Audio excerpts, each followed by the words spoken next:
Welcome to stage 1 of the South African Safari Rally. It's time to get properly stuck into this fantastic new event.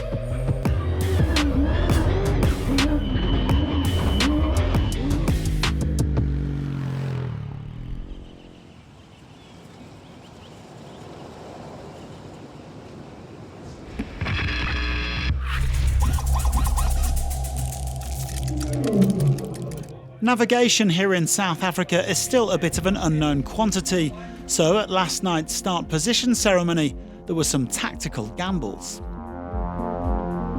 They've done the hard lines today to break their way inside of the top 10. Okay, stare at the screen. First. Okay, Ross wants to go and open the gates, as we like to say, and that's going to really make everyone else start thinking and scratching their heads. Adrien van Beveren, what is the story here? Because we know the Honda guys like to play a big team game. I choose 11. We choose 11. Luciano? I'm going to pick first. He's going to go first. So Luciano on the KTM. He actually wants to put Ross behind him, so he's gone for that one. And then we're going to move across. Luciano Benavides putting Ross Branch behind him then as they roared into this first full stage. 260 k's of narrow tracks, mud and grass, as well as lots of gates through the farmland. Some very tough early navigation meant that Branch soon caught up and they spent the rest of the day opening together. A reminder, there are no bonuses here in South Africa. But several gates were shut and that meant stopping and losing time they would later recover. After a wild day, Benavides came fifth, while Branch took the stage honours. Honestly, today was one of the craziest stages in my life. Super tricky navigation in the beginning, no cap, so many pistes. But after Ross catch me from behind and we rode together all day. The whole day opening with Luciano was amazing, so I think we did a good job. Well, Daniel Sanders made a bad start. He got lost and shipped 6 minutes in just 18 kilometres. But Chucky then put the hammer down and came roaring back, showing incredible pace to recover most of that lost time. There was a final twist though, a 2-minute penalty for a missed waypoint, and that dropped him down to 4th. It was a roller coaster sort of day with lots of riders going astray. Unfortunately, home hopeful Bradley Cox was one of them, losing over 25 minutes. Sherco's latest recruit did admit before the rally that it's never easy adapting to a new bike and a new team, especially in racing conditions.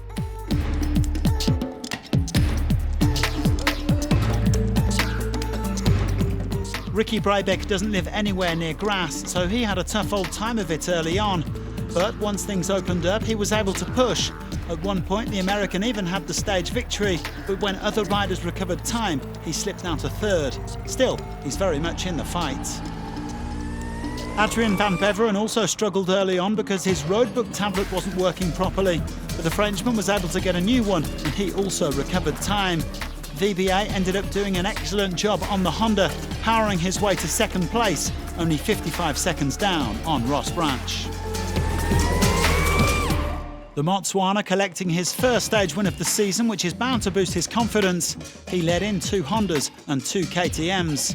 Taking the prologue times into account, Branch leads the Safari Rally by 50 seconds.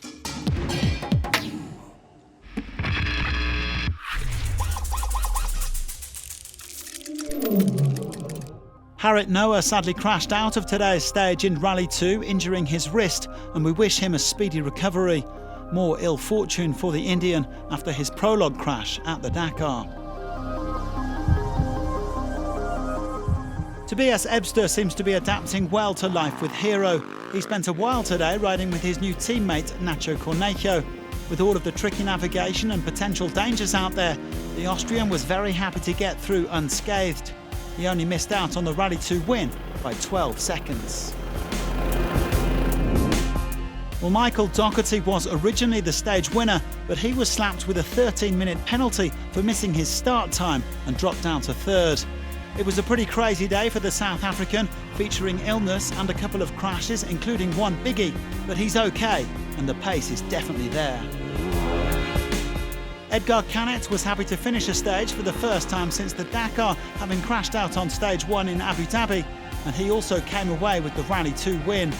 The Spaniard finishing 8th in the bikes, a shade quicker than Ebster and grabbing the overall lead of this class. Yeah, this is the best feeling after a really tricky stage. Finally P1 in Rally 2, P8 overall, so super happy with that. We have 4 stages in front, so now it's time to keep focus and let's see what is coming tomorrow. Konrad Dubrovsky joined Bass World KTM just before South Africa. He was 3rd today, with Roy Barbosa rounding out the top 5 for X-Raid's experience. Canet leads Ebster by just 18 seconds, with Dubrovsky at 4:51 and Doherty over 10 minutes back.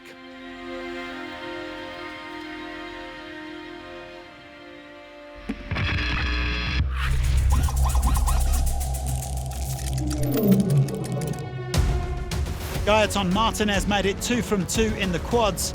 The Frenchman came in over 25 minutes clear of his teammate Antanas Kanopkinas, who damaged a rear arm and had to ease off the pace. Everything went perfect for me, but the rally is not over, so it's still 4 days to come, the marathon stage to come, so everything can still happen. It was a chaotic day with Marek Woy and Karin Thiessen both failing to finish, Martinez in pole position.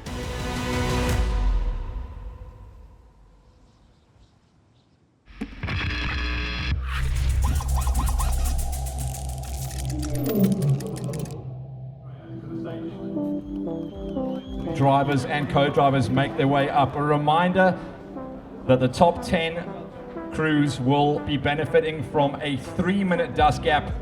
The next 20 crews will benefit from a 2-minute dust gap. And we plan to start on 6. Number 6 for Nani Roma in the M Sport Ford. No, we're definitely not going to open the road. I think we're going to slot into number 6. Lucas, like we said with the FIM guys, do you like to run from the front or do you like to do the chase down? Yeah, we go with 4th. We're going to go with a number 4, so that is 4 on the gate. All of our drivers picked. Very well done to our top 10 squads on the qualifying.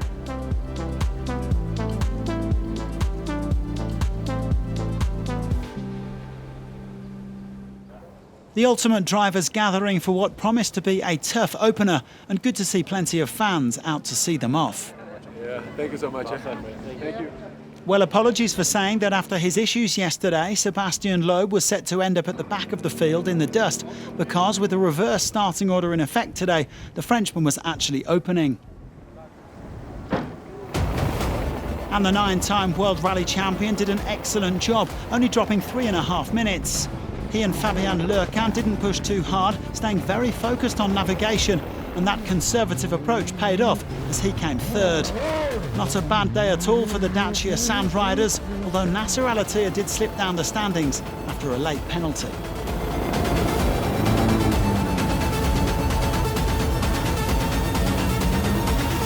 In some place we knew that the motorbikes made some mistakes, so we had to be very focused on the navigation.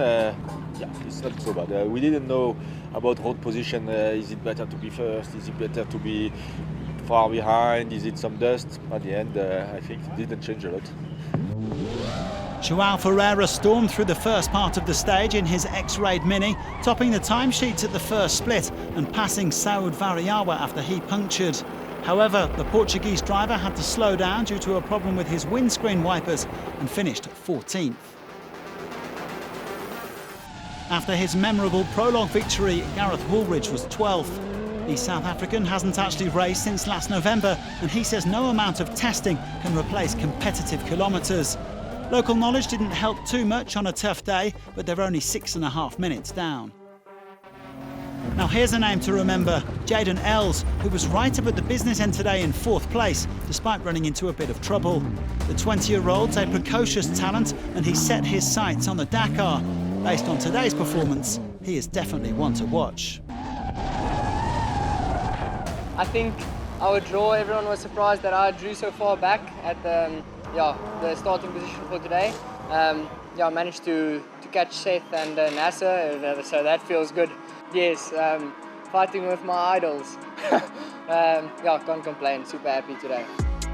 Speaking of idols, Carlos Sainz went absolutely tearing through the field today, having set off way back in 29th position. El Matador did have to stop at one point to clean mud off the windscreen, but otherwise he was on an absolute flyer. This Ford Raptor is looking in excellent shape. Sainz was second, with Nani Roma in fifth. After all, age is just a number.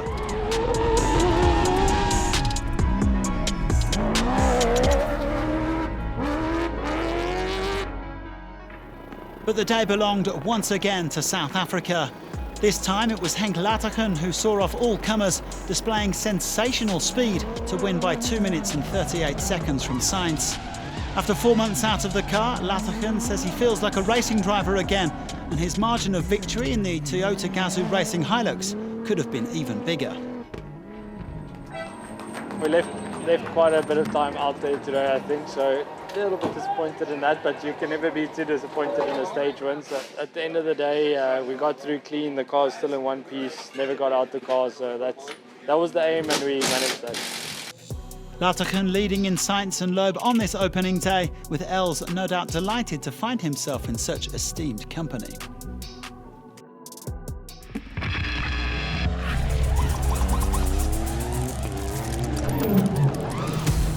In the Challengers, it was a day of mixed fortunes for the World Championship leader, Nicolas Cavigliasso. The Argentine was fighting for victory throughout the stage, but he took a wrong turn late on and lost around 3 minutes, meaning he had to settle for 4th place. Well, victory went to his fellow Argentine and BBR teammate David Zille. He said it was a grueling day with changing terrain and lots of stop-start driving. Above all, he was relieved not to get stuck in the mud. He's also expecting a very close contest in this class. Zille leads the way from Pau Navarro and Adam Cush, with just over 5 minutes separating the top 5.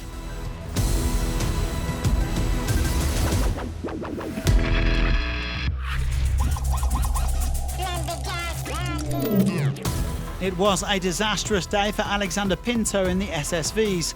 The W2RC leader suffered a big impact and lost over an hour and a half, seriously damaging his chances of picking up big points this week, but they did at least get the car to the finish line. Meanwhile, there was an unexpected victory for Richard Axel. He does have a bit of experience in this kind of terrain, having done the Kenya Classic in a 1972 Porsche 911, but it still came as a surprise when he found out. I never ask about the standings or what's happened in the stage. Never do. And yeah, I was a bit worried because the car's quite muddy and I thought the mechanics would be upset they'd have to wash it. And he said, good news. I said, what, they'll wash it? And he said, no, we won. It was even a British 1-2 with Axel leading in George Hall's. Jose Nogueira was third with his teammate Pinto, now rock bottom.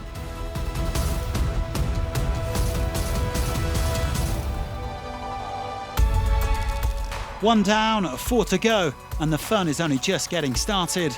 Join us again tomorrow for the marathon stage, and thanks for watching.